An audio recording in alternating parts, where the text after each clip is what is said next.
ਉਂਝ ਤੇ ਸਰੀਰ ਦਾ ਹਰ ਅੰਗ ਆਪਣੇ ਆਪ ਦੇ 'ਚ ਕਾਰਾਮਦ ਹੈ, ਮਹਾਨ ਹੈ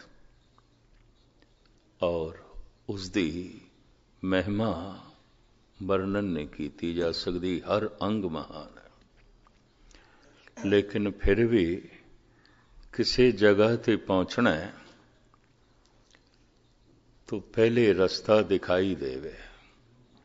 ਰਸਤੇ ਦਾ ਦਿਖਾਈ ਦੇਣਾ ਬੜਾ ਲਾਜ਼ਮੀ ਹੈ।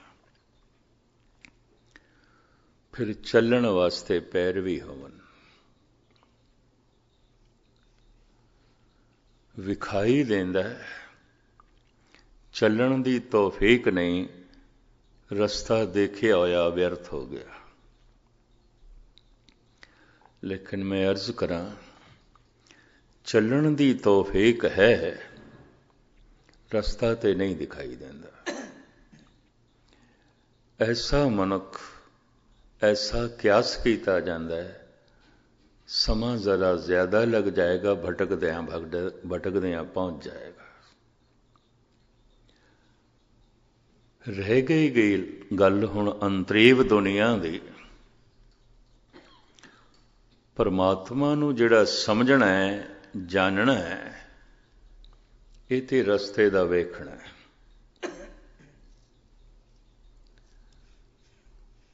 ਇਸ ਤਰ੍ਹਾਂ ਦੇ ਜਾਣਕਾਰ, ਜਾਣਨ ਵਾਲੇ, ਰਸਤੇ ਨੂੰ ਸਮਝਣ ਵਾਲੇ, ਇਹਨਾਂ ਦੀ ਤਾਦਾਦ ਬਥੇਰੀ ਹੈ, ਘੱਟ ਨਹੀਂ ਹੈ।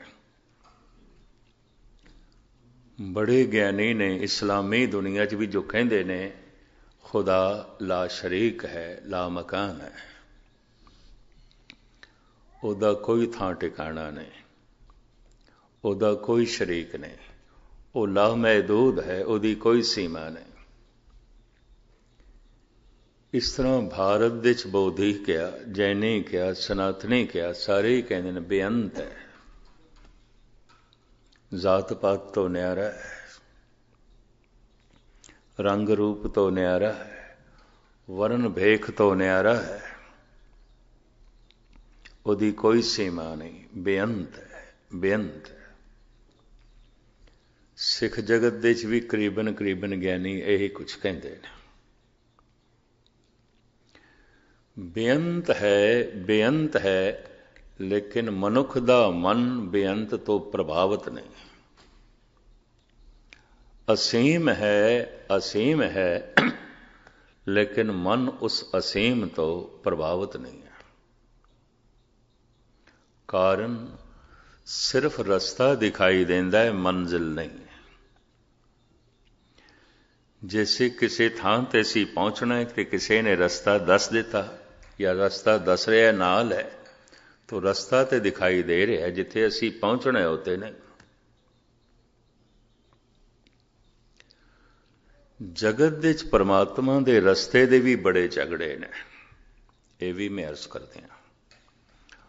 ਵੱਖ-ਵੱਖ ਮੰਤਰਾਂ ਦਾ ਰਟਨ ਇਹ ਰਸਤਾ ਹੈ। ਰਾਮ ਜਪਣਾ, ਅੱਲਾਹੂ ਜਪਣਾ, ਓਮ ਜਪਣਾ, ਗੋਬਿੰਦ ਜਪਣਾ, ਵਾਹਿਗੁਰੂ ਜਪਣਾ, ਸੋਹੰਗ ਜਪਣਾ, ਓਮ ਜਪਣਾ, ਇਹ ਸਭ ਮੰਤਰ ਰਸਤਾ ਨੇ, ਮਾਰਗ ਨੇ।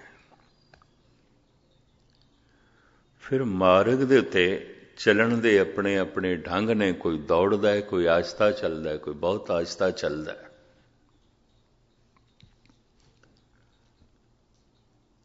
ਤੋ ਚੱਲਣ ਦੇ ਔਰ ਰਸਤੇ ਦੇ ਇਤਨੇ ਝਗੜੇ ਨੇ, ਅਕਸਰ ਮਨੁੱਖ ਰਸਤਿਆਂ 'ਚ ਹੀ ਰਹਿ ਜਾਂਦਾ ਹੈ। ਕਿਉਂਕਿ ਗੱਲ ਰਸਤੇ ਦੀ, ਮੰਜ਼ਿਲ ਦੀ ਤੇ ਹੈ ਨਹੀਂ। ਕਈ ਦਫਾ ਚੱਲ ਕੇ ਮਨੁੱਖ ਜਦ ਥੱਕਦਾ ਹੈ, ਟੁੱਟਦਾ ਹੈ ਤੇ ਪਹੁੰਚਦਾ ਨਹੀਂ, ਰਸਤੇ ਬਦਲਦਾ ਵੀ ਹੈ। ਇਹ ਵੀ ਮੈਂ ਅਰਜ਼ ਕਰਦੇ ਹਾਂ। ਲੋਕੀ ਮਜ਼ਹਬ ਬਦਲ ਲੈਂਦੇ ਨੇ, ਧਰਮ ਬਦਲ ਲੈਣਾ, ਸ਼ਾਇਦ ਉੱਥੇ ਕੋਈ ਗੱਲ ਹੋਵੇ।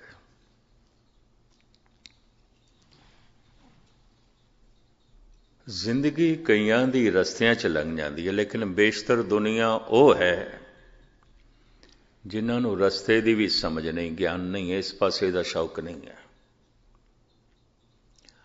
अगर रस्ते की समझ आ गई है तो मंजिल तो प्रभावित नहीं है। नमाज पढ़ रहे ने, खुदा तो प्रभावित नहीं है। इन्नी मैं अर्ज करते हैं। बाणी पढ़ रहे ने, गुरु तो परमात्मा तो प्रभावित नहीं है। पूजा पाठ कर रहे ने, भगवान तो प्रभावित नहीं है। फिर क्यों कर रहे ने? भगवान कोलों कुछ मंगते ने, खुदा कोलों कुछ मंगते ने। वो जिहड़ी मंग है उस तो प्रभावित ने, जो देण वाला है दाता उस तो प्रभावित नहीं है।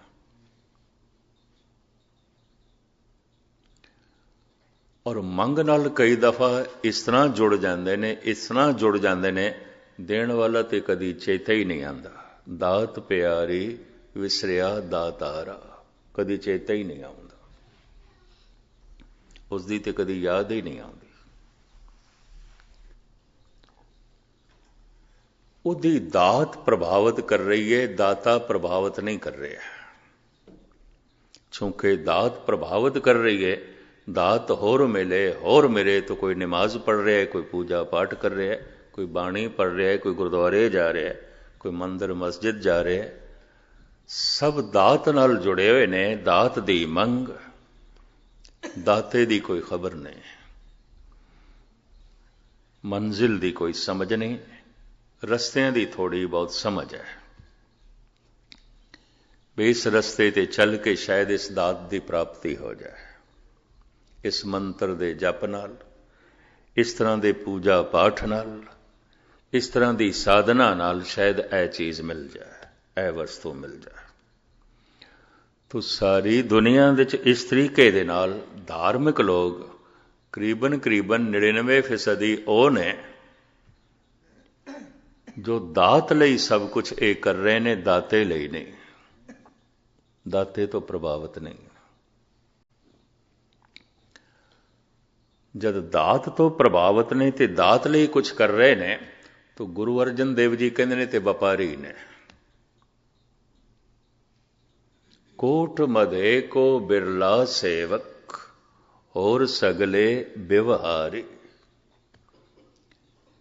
इन्हां नमाजियां दे च, इन्हां पूजा पाठ करन वालियां दे च, इन्हां बाणी दा जप करन वालियां दे च, मंदिर मस्जिद गुरुद्वारियां जाण वालियां च, साहिब कहते कोई करोड़ां च एक अध सेवक हुंदा है जो दाते तो प्रभावित है, परमात्मा तो प्रभावित है, खुदा तो प्रभावित है, ईश्वर तो प्रभावित है। हुण सतगुरु करोड़ां च एक कह रहे हैं। चलो ये मैं गिनती भी थोड़े सामने रखते हैं जो अनुभवी पुरुषों ने की है। किसी मस्जिद विच 10,000 के करीब नमाजी होन, किसी चर्च दे 10,000 मनुख बैठे उन्हें प्रेयर करने वास्ते,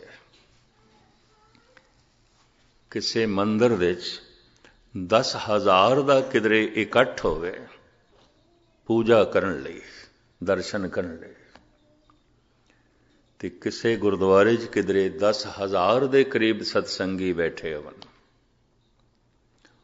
उन्हां च एक जग्यासू हुंदा है। जाग पिया, थोड़ी समझ आ गई, पता चल गया, परमात्मा का पता चल गया, समझ आ गई है। मैं दात तो प्रभावित सी, दाते तो प्रभावित नहीं, दाते के प्रति जाग पिया, दाते तो प्रभावित हो गया, सिर्फ प्रभावित होया है, सिर्फ प्रभावित होया है। पहले दिन वाले कहे शब्द में जरा दोहरा ही दिया, जिस तो मेरा मन प्रभावित नहीं, मन उसकी मंग नहीं करता। मन जिसकी मंग नहीं करता, मन उसनों याद भी नहीं करता। मन जिसनों याद नहीं करता, ये शरीर उदी प्राप्ति लई कोई उद्यम नहीं करता, कोई मेहनत नहीं करता, कोई समा नहीं कढ़दा, कोई संघर्ष नहीं करता। इस तरह है। 10,000 ਦੇ ਇਕੱਠ ਦੇ ਵਿੱਚ ਮੰਦਰ, ਮਸਜਿਦ, ਚਰਚ, ਗੁਰਦੁਆਰੇ ਇੱਕ ਜਗਿਆਸੂ ਹੁੰਦਾ ਹੈ। ਫਿਰ 10,000 ਦੇ ਕਰੀਬ ਜਗਿਆਸੂ ਹੋਵਨ ਜੋ ਥੋੜੇ ਜਾਗ ਪਏ ਨੇ, ਦਾਤੇ ਤੋਂ ਪ੍ਰਭਾਵਿਤ ਨੇ, ਦਾਤ ਤੋਂ ਨਹੀਂ। ਦਾਤ ਤੇ ਹੈ ਜੋ ਕੁਛ ਹੈ, ਪਤਾ ਚੱਲ ਗਿਆ ਪਰਿਵਾਰ ਇੱਕ ਦਾਤ ਹੈ, ਬੱਚੇ ਇੱਕ ਦਾਤ ਨੇ, ਧਨ ਸੰਪਦਾ ਇੱਕ ਦਾਤ ਹੈ, ਜੀਵਨ ਇੱਕ ਦਾਤ ਹੈ। ਸੂਰਜ ਦੀ ਰੋਸ਼ਨੀ ਸਾਨੂੰ ਦਾਨ ਦੇ ਚ ਮਿਲ ਰਹੀ ਹੈ, ਵਗਦੀ ਹੋਈ ਪਵਨ ਦਾਨ ਹੈ।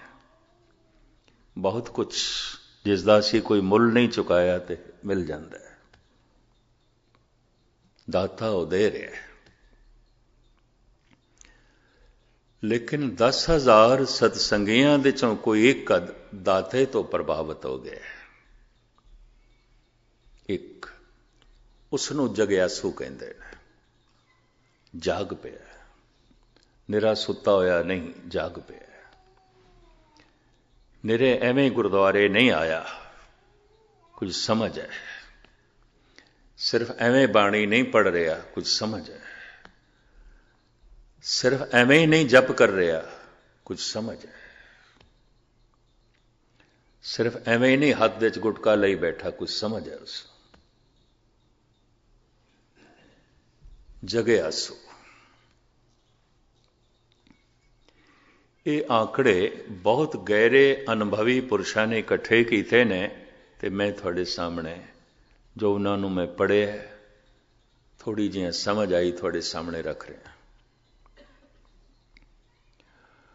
10,000 ਨਿਮਾਜ਼ੀ ਕਿਸੇ ਮਸਜਿਦ ਦੇ 'ਚ ਹੋਵਨ,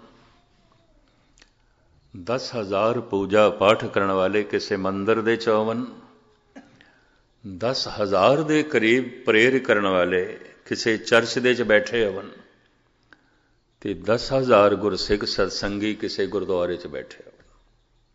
ਇੱਕ ਜਗਿਆਸੂ ਹੁੰਦਾ, ਬਹੁਤੇ ਨਹੀਂ ਹੁੰਦਾ, ਇੱਕ ਹੁੰਦਾ ਜੋ ਜਾਗ ਪਿਆ, ਸਮਝ ਆ ਗਈ। ਮੇਰੀ ਦਾਤ ਲਈ ਉਹ ਹੁਣ ਗੁਰਦੁਆਰੇ ਨਹੀਂ ਆਉਂਦਾ, ਦਾਤੇ ਲਈ ਆਉਂਦਾ। ਸ੍ਰੀ ਦਾਤ ਵਾਸਤੇ ਬਾਣੀ ਨਹੀਂ ਪੜ੍ਹਦਾ, ਹੁਣ ਦਾਤੇ ਵਾਸਤੇ ਪੜ੍ਹਦਾ। ਸਮਝ ਆ ਗਈ।